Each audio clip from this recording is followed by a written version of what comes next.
Commission of Pakistan हमारे लिए एक काबिल एहतराम, ठीक है, उन्होंने जो फैसला कर दिया, अब आगे कार्रवाई चल रही है। तो ये ताहयात नाअहली का केस था। अब उस ताहयात नाअहली के केस में आप देखें बाद में जो हकायक इस घड़ी चोर के कौम के सामने आ रहे हैं कि एक तरफ तो पता चल रहा है कि झूठ इस इंतहा का बोला गया, अरबों रुपए की जो घड़ियां थी, अरबों रुपए के जो जवाहरात थे, ज्वेलरी थी, नेकलेसेस थे, कफलिंग्स थे, रिंग्स थी, जो उनको मुख्तलिफ मोहम्मद बिन सलमान और उनके बाद मुख्तलिफ बैनुल अक़वामी दौरों के दौरान उन्होंने वसूल किए, वो अरबों रुपए उनकी अब लागत की बात चल रही है। और अभी एक पता चला है कि जो एक घड़ियों की दुकान जिसकी एवेल्युएशन रिपोर्ट उन्होंने जाहिर की, और इमरान खान ने मिसयूज ऑफ अथॉरिटी भी किया कि एक तरफ तो कहते मैं सादिक और अमीन और रियासत मदीना, और दूसरी तरफ झूठ बोलना। मैं समझता हूं अगर मैं ये प्रेस कॉन्फ्रेंस शुरू करने से पहले अल्लाह का नाम लेके प्रेस कॉन्फ्रेंस शुरू करूं और साथ ही झूठ बोलना शुरू कर दूं, तो अल्लाह ताला की जो ये है उस पर रहमत का सिलसिला खत्म हो जाता है उस बंदे पे। और इमरान खान इया का नाबुदू इया का नस्ताइन पढ़ने के बाद फिर सादिक और अमीन और फिर घड़ी चोर, और घड़ी भी चोर इस घटिया तरीके से कि आपने घड़ियां ली और घड़ियां लेने के बाद एक बोगस एवेल्युएशन रिपोर्ट तैयार करवाई। आर्ट ऑफ टाइम एक घड़ियों की दुकान है जो कि बंद हो चुकी है, उसका जो मालिक है मोहम्मद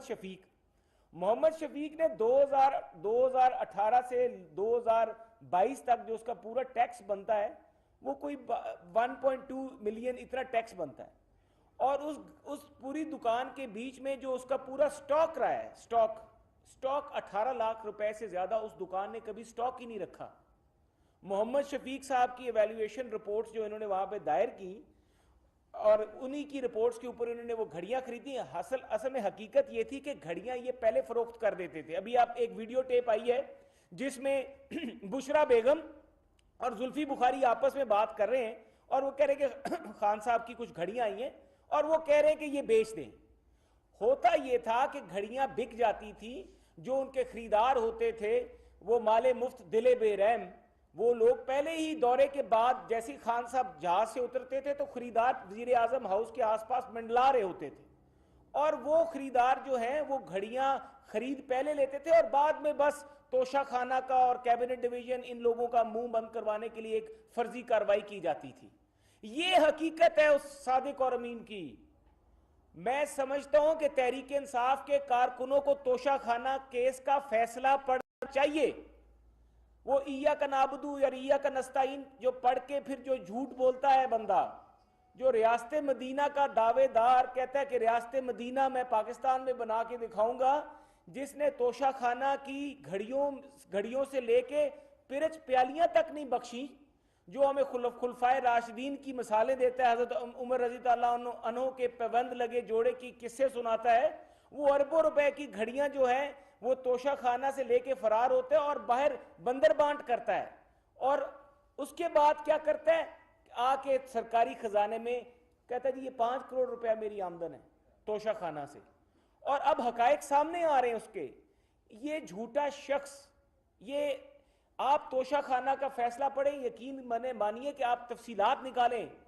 कि पिरच प्यालियां, आईफोन और छोटे छोटे आइटम, अगर एक आप आम से आदमी को भी वजीर आजम पाकिस्तान बनने का मौका मिलेगा तो वो एस्ट्रे बख्श देगा, वो टेबल मैट भी बख्श देगा, वो कालीन भी बख्श देगा। वो कहेगा कि मेरा मनसब जो है मुझे ये छोटी छोटी चीजें जो हैं ये लेके जाने की, उठाने की इजाजत नहीं देता। He was a petty thief. मैं बड़े वसूख से ये बात कर रहा हूं कि he is a petty thief, लेकिन हमारी जो तहरीक इंसाफ के दोस्त हैं वो ये समझ नहीं रहे। अब जो हकायक सामने आ रहे हैं, आर्ट ऑफ टाइम की रसीद तो इमरान खान ने दी है, अब वो रसीद जिस बंदे की दी गई है उसकी माली हैसियत जो है स्टॉक की वो 18 लाख रुपए से ज्यादा नहीं तो वो करोड़ों रुपए की घड़ियां कहां से वसूल कर सकता है।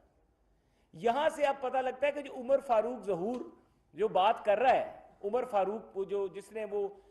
मैं कहता हूं कि अगर अल्लाह ताला हमें मौका देता और हमें कोई तोहफा मिले जिसके ऊपर खाना काबा की तस्वीर हो, चाहे उसमें डायमंड्स ना भी जुड़े हों, खाना काबे की सिर्फ तस्वीर हो, तो बसीयत मुसलमान मैं अपनी नस्लों को भी कह के जाऊंगा कि ये घड़ी संभाल के रखना। आपको बताएं कि मुस्लिम लीग नून के रहनुमा मोहसिन शाहनवाज रांझा इस